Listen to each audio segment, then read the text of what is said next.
अब हमसे ये पूछा जाता है कि भारत को आजाद कराने वाले स्वतंत्रता सेनानियों के नाम बताओ, तो हम हजार नाम फटाफट गिनवा देते हैं। मगर जब हमसे कोई ये पूछ ले कि मुस्लिम स्वतंत्रता सेनानियों के नाम बताओ, तब हम टीपू सुल्तान, खान अब्दुल गफ्फार खान और अशफाकुल्लाह खान के अलावा चौथा नाम नहीं बता पाते। और ये सिर्फ इसलिए क्योंकि मुसलमानों ने अपना इतिहास मिटने से नहीं बचाया, और जो बचा कुचा इतिहास आज है उसको भी मुस्लिम कौम पढ़ने की जहमत नहीं उठाती। आज मैं आपको 15 ऐसे मुस्लिम स्वतंत्रता सेनानियों के बारे में बताऊंगा जिनका नाम भी आपने पहले कभी नहीं सुना होगा। मैंने इन 15 मुस्लिम स्वतंत्रता सेनानियों के बारे में बड़ी मुश्किल से जानकारी जुटाई है, क्योंकि अक्सर इतिहास की किताबों से इनका नाम सहित इतिहास गायब कर दिया गया है। तो मेरा आपसे निवेदन रिक्वेस्ट रहेगी कि आप वीडियो को पूरा जरूर देखना। सैयद मोहम्मद सरफुद्दीन 1901 बिहार में पैदा हुए ये मुस्लिम स्वतंत्रता सेनानी पैसे से एक यूनानी डॉक्टर थे। जब महात्मा गांधी ने 1930 के नमक आंदोलन की घोषणा की, तो ये गांधी के साथ कंधे से कंधा मिलाकर भारतीय स्वतंत्रता आंदोलन में शामिल हो गए। इनके साहस से बौखलाए अंग्रेजों ने गांधी के साथ ही इनको भी जेल की कोठरी में बंद कर दिया। वर्ष 2007 में भारत को आजाद कराने के इनके साहसिक योगदान के लिए भारत सरकार ने इनको पद्म भूषण से सम्मानित किया। 30 दिसंबर 2015 को 114 वर्ष की उम्र में इनका इंतकाल हो गया था।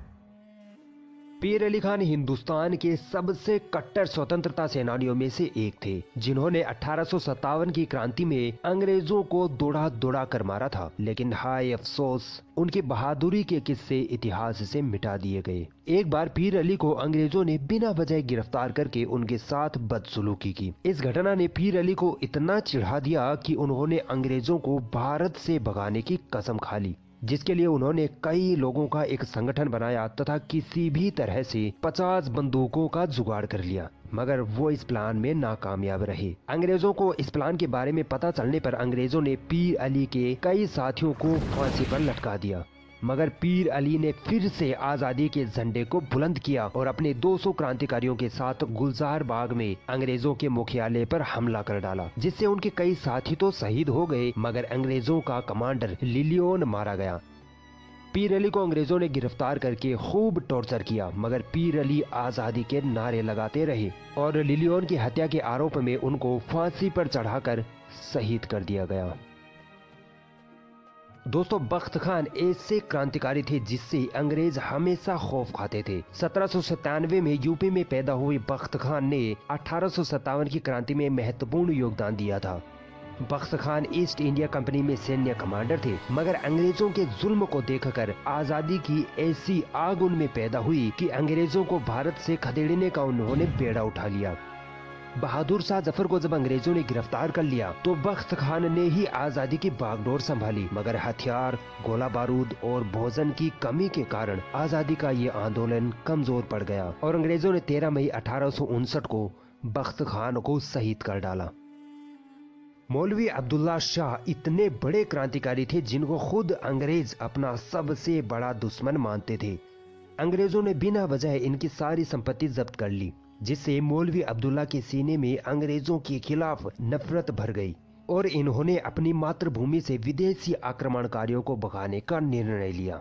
इन्होंने कई क्रांतिकारियों का संगठन बनाया और अंग्रेजों के खिलाफ बगावत खड़ी कर डाली। अंग्रेजों ने उनको गिरफ्तार कर देशद्रोह का आरोप लगाकर फांसी की सजा सुना डाली, मगर उसी वक्त 1857 की क्रांति छिड़ गई और मौलवी अब्दुल्ला जेल से निकल भागे। मौलवी अब्दुल्ला ने अंग्रेजों के दिलों में इतना खौफ पैदा कर डाला था कि अंग्रेजों ने इन पर उस वक्त के 50,000 का इनाम घोषित कर दिया था। और दोस्तों, ये वो पहले क्रांतिकारी थे जिन पर ऐसा इनाम रखा गया। अंग्रेजों से छुपने के लिए मौलवी अब्दुल्ला ने पवायायन के राजा से मदद मांगी, मगर उस राजा ने दरवाजे ना खोले और अंग्रेजों ने मौलवी अब्दुल्ला को गोलियों से भून दिया और वो शहीद हो गए। दोस्तों, सैयद अलाउद्दीन हैदर अंग्रेजों को फूटी आंख नहीं सुहाते थे, क्योंकि ये वो क्रांतिकारी थे जिन्होंने आजादी के पहले आंदोलन के लिए बहुत सारे क्रांतिकारियों को अंग्रेजों के खिलाफ एकजुट कर लिया था। सैयद अलाउद्दीन हैदर का जन्म 1824 ईस्वी में तेलंगाना में हुआ था। ये हैदराबाद की मक्का मस्जिद के प्रचारक व इमाम थे। 1857 की क्रांति में मौलवी अलाउद्दीन ने अपने 300 क्रांतिकारियों के साथ मिलकर ब्रिटिश रेजिमेंट बिल्डिंग पर हमला बोल दिया, मगर अफसोस वो कामयाब न हो सके। पता है क्यों? क्योंकि उनके एक साथी मंत्री सालार जंग ने उनको धोखा दे दिया और अंग्रेजों का साथ दिया। अंग्रेजों ने मौलवी अलाउद्दीन को अंडमान की काला पानी की जेल की सजा सुनाई। दोस्तों, ये वो पहले स्वतंत्रता सेनानी थे जिनको काला पानी की सजा हुई थी। 30 साल तक वो काला पानी की दर्दनाक यातनाएं झेलते रही और फिर उनकी मृत्यु हो गई।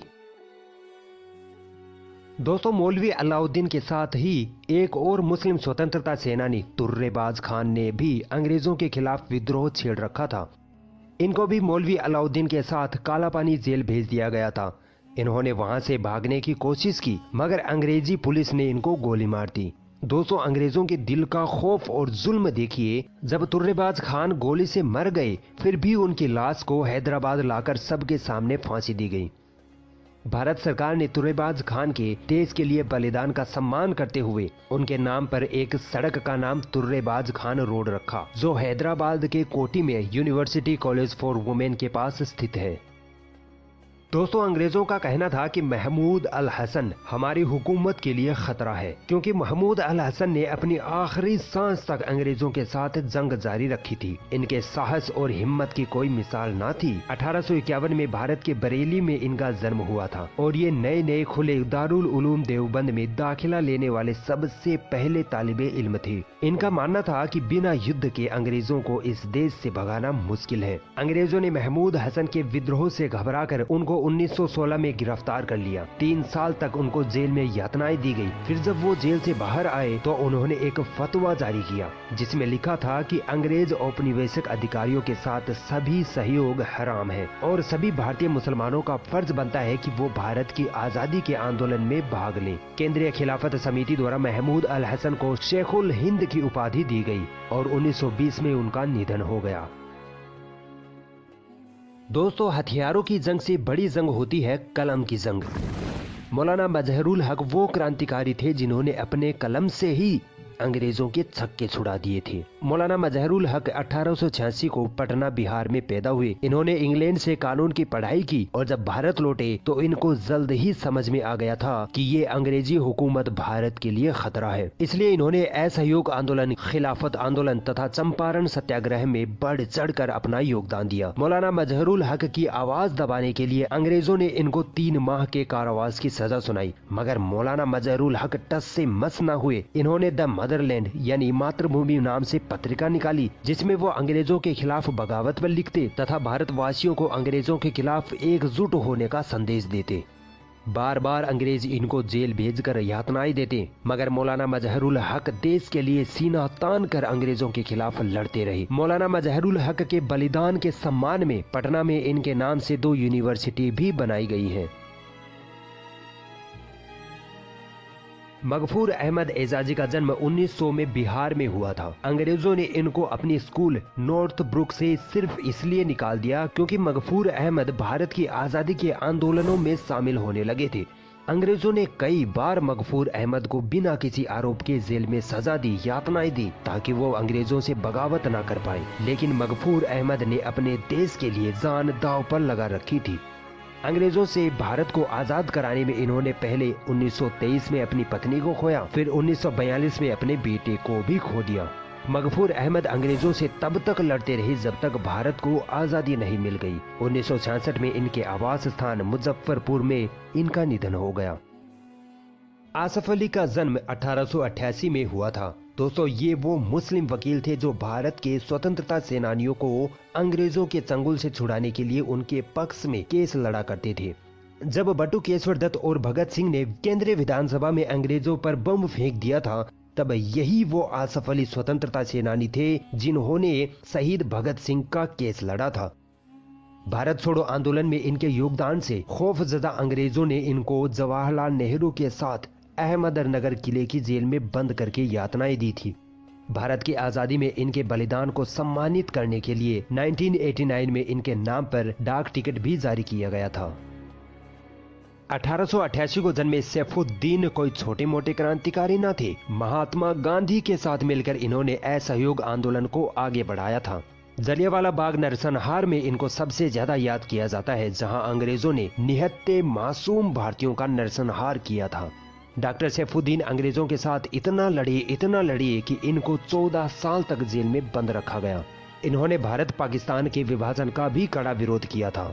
1963 में इनका निधन हो गया और इंडियन पोस्ट ने उनकी 100वीं जन्मतिथि पर उनके सम्मान में एक विशेष स्मारक डाक टिकट जारी की थी। अब्बास अली का जन्म उत्तर प्रदेश में 1920 में हुआ था। बचपन से ही ये अंग्रेजों से नफरत करने लगे थे। भगत सिंह और चंद्रशेखर आजाद जैसे स्वतंत्रता सेनानियों से इन्होंने प्रेरणा ली थी और अंग्रेजों से लोहा लेने की ठान ली। सुभाष चंद्र बोस ने जब विद्रोह का आह्वान किया तो ये उनके साथ आजाद हिंद फौज में शामिल हो गए। इन्होंने अंग्रेजों को इतना सताया कि अंग्रेजों को इनको 50 से ज्यादा बार जेल में बंद करना पड़ा। ये होता है असली बलिदान। 2014 में हार्ट अटैक से इनका निधन हो गया था। 1909 में पैदा हुए वाक्कम मजीद अपने स्कूली दिनों में ही भारतीय स्वतंत्रता आंदोलन में शामिल हो गए थे।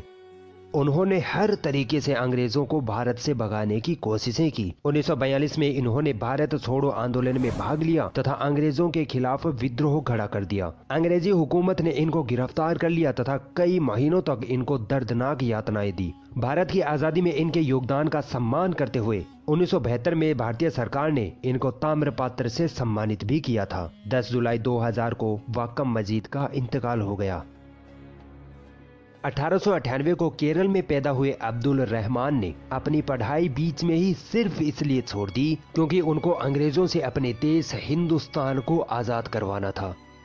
1929 में इन्होंने अपना अखबार अल अमीन प्रकाशित किया, जिसमें अंग्रेजों के खिलाफ इन्होंने मुसलमानों को एकजुट करने का प्रयास किया। इन्होंने लगभग सभी आजादी के आंदोलनों में अपना अमूल्य योगदान दिया और इसके लिए इनको कई बार जेल भी जाना पड़ा। ये सुभाष चंद्र बोस के समर्थक थे और 1945 को इनका निधन हो गया।